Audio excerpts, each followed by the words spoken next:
Hey, this is Rosa RCG Creations. How are you doing?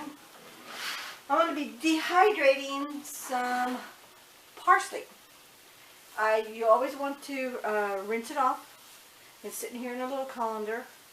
And I'm just going to, basically all you're doing is you're putting it on your trays.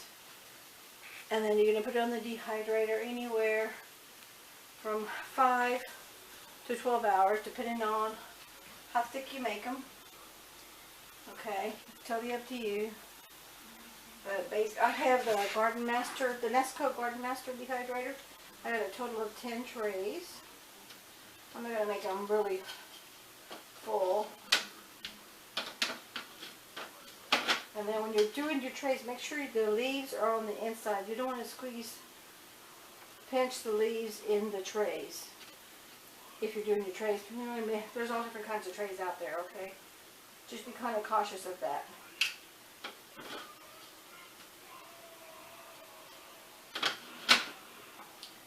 And then all you're doing is with the stems and everything, because when they dry, they get brittle, and you can just pull them off the stem and throw the little stem away, because the stem's kind of bitter. And then I'm going to put some in a glass container that are going to be whole leaves, and then the rest I'm going to powder. So this will last us about 5 to 6 months. It lasts fresh. Could be a little bit longer, but it just depends on how much you use. But this is really nice to get your own and dehydrate if you have a dehydrator. Or you can do it in the oven, you can do it in the sun, depending on where you live. And do it that way. But since I have a dehydrator, I'm just going to dehydrate. So I'm going to go ahead and finish the rest of my trays. And then I'll bring you back when it's all dried up, and we'll powder some, and then we'll put some in the whole form. I'll bring you back. Okay, we're back on the dehydrator. They're done. Let's see, it's 3 o'clock. How long did it take? Started it. I have it on my timer. I have a timer here that I keep track of. I'm going to get this out of the way.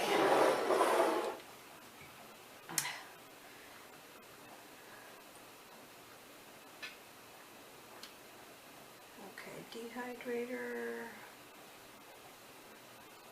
Okay, it started at 2 a.m. So 1, 2, 3, so 12 hours, about 12 and a half hours.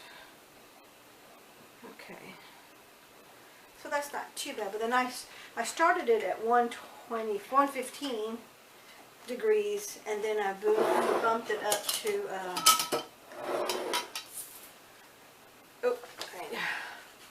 I'm just recycling some old labels that I have that I don't use, and then I just soak them in water, so it comes right off. Just soak it a little bit in water, because this is mainly just for me, so I know what's what. Especially when I'm dehydrating several herbs, I don't get them mixed up.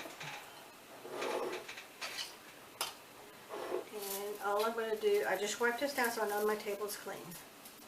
I'm just going to stick them in here. If there's any moisture anywhere, don't put it in your jar, because that little moisture will moisten everything, and then you'll ruin it. Actually, I'm going to take the leaves off. That's what I was supposed to do. My fault. I'm taking the leaves off. Leaving the stems, because I don't want the stems. I'll throw those stems away. And I'm not too particular on stems. Whatever comes out is what comes out. I'm not going to worry too much about it. What am I doing over there? It's hurt my heart.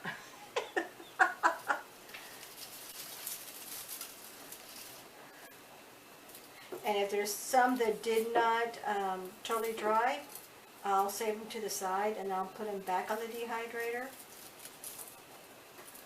and do it for another, probably another 45 minutes to an hour, depending on how many's on there. If it's on like 2 or 3, I don't even bother. I just throw them away. It's not worth the headache for me of the time of having to redo this again. And then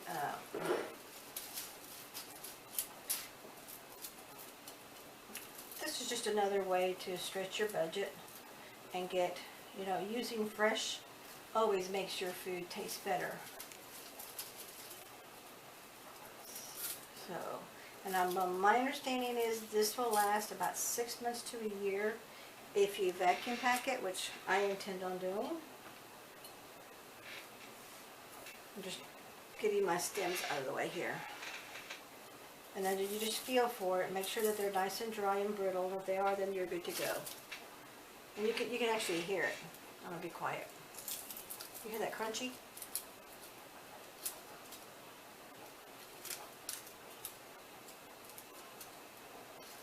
My water's starting to boil. I'm doing my pizza sauce. My first time making pizza sauce from scratch. Roasted some fresh tomatoes in the roaster. Oops, hold on, that's okay. I ain't gonna worry about it because you know what? I'm gonna put all this in the blender. So some of this is gonna be blended up because some of it are gonna be basil leaves and some of it's gonna be ground up basil. Just depends on what I have, of how much I already have in a container, of which one I need. I like to do both just so we have that variety of having both items. So you see what I'm doing? I said I'm not gonna bore you for too much. I'm going to do the whole thing till all these trays are done. I'll bring you back when that gets done to see how much we got. Okay, we're back. Out of 9 trays, I got 2 quart jars, and I don't need any ground up, so that's one less drawer I don't have to worry about. But I wanted to show you something. This is an old yucky lid that just got stuck, but look on the inside. The inside of it on the rubber part is pretty darn good. So this is going to be a great jar. Then of course you still want to get a wet towel. I'm not going to do this right now, but you want to get a wet towel, wipe that down, and then you get your vacuum sealer to vacuum seal it if you want to vacuum pack this for longer term storage. But I'm not going to, because this is going to probably be used within a month. Because I'm doing some more, I'm getting ready to start doing my winter pantry. So I got 2 jars of fresh basil leaves, and I'm all set to go for anything that I need. And now you just grab a couple of them, squish them up in your fingers, and you're good to go. Thank you so much for watching. We catch you in the next video. Bye bye.